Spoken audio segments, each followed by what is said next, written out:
La responsabilité civile. La responsabilité civile et la responsabilité pénale. La responsabilité pénale, c'est lorsqu'une infraction est commise et qu'elle oblige la personne à supporter une peine.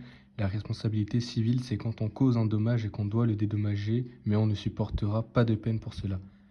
Les juridictions compétentes et les sanctions encourues. Les juridictions en responsabilité civile sont intentées devant les tribunaux civils. Les actions en responsabilité, on distingue. Le tribunal de police, il est compétent pour les contraventions. Le tribunal correctionnel, il statue les délits. La cour d'assises, elle juge les crimes. Ces juridictions prononcent des sanctions pénales, des peines complémentaires, fermeture d'un établissement, interdiction d'exercer une profession. Les différents types de dommages. Il y a les dommages matériels, corporels et moraux. On peut aussi différencier les dommages patrimoniaux des dommages extra-patrimoniaux. Ces deux classifications peuvent être combinées. Le dommage matériel est l'atteinte aux intérêts financiers d'une personne. Le dommage corporel est constitué d'atteinte à l'intégrité physique, de blessures. Il peut avoir des conséquences patrimoniales constituant ainsi un dommage matériel, des conséquences extra-patrimoniales constitutives d'un dommage moral. Le dommage moral, le préjudice moral, c'est quand on nique la personne psychologiquement. Le dommage réparable à 4 conditions. Le dommage doit être certain, le dommage doit être personnel, le dommage doit être direct, le dommage doit être légitime. Chapitre 4, la responsabilité civile. Les types de fautes, les fautes volontaires, les fautes non intentionnelles, ça se base sur l'imprudence ou de la négligence. Le juge se réfère au comportement qu'aurait eu une personne raisonnable dans la même situation. La responsabilité sans faute. La responsabilité du fait des choses, c'est la personne qui a l'usage, la direction et le contrôle de la chose à l'origine du dommage. La responsabilité des parents. Si le gosse fait une dinguerie, c'est eux les responsables. Ok, c'est carré.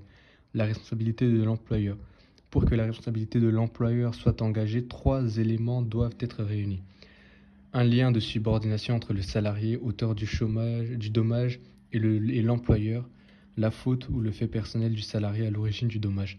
Un dommage commis par le préposé dans le cadre professionnel, l'exonération de responsabilité, en gros, se faire dédouaner. Il existe 3 causes d'exonération. La force majeure, c'est un événement qui présente en 3 caractéristiques imprévisibles, irrésistibles, c'est-à-dire insurmontables. Toute intervention humaine pour en éviter les conséquences serait inutile. Extérieur à la personne mise en cause ou à la chose, instrument du dommage, exemple une tempête.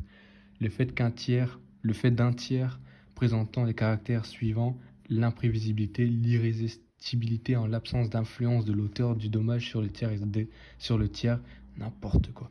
Exemple, un attentat terroriste causant un accident de métro exonère la RATP. Parle français, bâtard. Le fait de la victime. Il exonère totalement le défendeur s'il est insurmontable et irrésistible. S'il est, par nature, extérieur au défendeur, exemple, le suicide d'un gars à la SNCF. Il ne l'exonère que partiellement. Partage de responsabilité, il s'agit d'un fait quelconque qui ne possède pas les caractères de la force majeure. Exemple, un motard glisse sur les palmes d'un cocotier, tombé sur la route, le propriétaire de l'arbre, en tant que gardien de cet arbre, est partiellement responsable car la faute du motard ne pas emprunter la portion de route dégagée n'était pas imprévisible pour le propriétaire de l'arbre.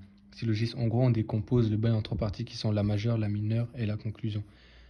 Et c'est pas tout, parce que faut argumenter dans le sens la majeure, il s'agit d'identifier la règle de droit qui s'applique dans la situation donnée. Il faut donner les sources, en gros, article, nanani, nanana. La solution, c'est déduire les étapes précédentes de la solution du litige. En gros, il faut dire donc, en gros, donc, nanani, nanana, pourrait rester en justice, etc. Et c'est tout.